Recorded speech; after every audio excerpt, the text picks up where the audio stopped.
পৃথিবীতে জ্ঞানের বিভিন্ন শাখা, রসায়নবিদ্যা, পদার্থবিদ্যা, প্রযুক্তিবিদ্যা, এই প্রতিটা জ্ঞানের যারা কর্মবিজ্ঞানী তাদের এই জ্ঞানের উৎস কি? ঐশ্বরিক নাকি মৌলিক গবেষণা? এগুলি দুনিয়ার বিষয়। আল্লাহ বলছেন কোরআনে কারীম, ইয়ালামুনা যাহিরাম মিনাল হায়াতিদ দুনিয়া ওয়া হুম আন আখিরাতিহিম গাফিলুন। দুনিয়ার জীবনের বিষয়গুলি তারা ভালোই জানে, আখিরাত সম্পর্কে তারা গাফেল। আপনি কোরআন থেকে এটা বের করতে হবে, কোরআন থেকে এটা বের করতে হবে, এই চিন্তা বন্ধ করে দেন। কোরআন রসায়ন বিদ্যার বই নয়, কোরআন হচ্ছে আখিরাত বিদ্যার বই। আখিরাতে চালানোর জন্য রসায়ন কিছু ইঙ্গিত থাকতেও পারে,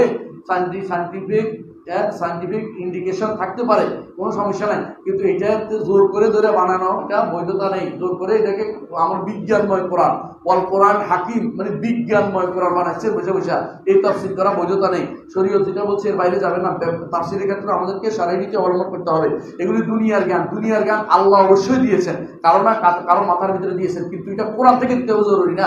দুনিয়ার জ্ঞান আল্লাহ তাআলা আরো আগে অন্যদেরকেও দিয়েছেন, কোরআন না দিলেও আগেও ছিল না? হ্যাঁ, ফেরাউন বিশাল একটা টাওয়ার বানাইছিলেন, এটা কি বলবেন যে মুসা আলাইহিস সালামের তাওরাত থেকে দিয়েছিলেন?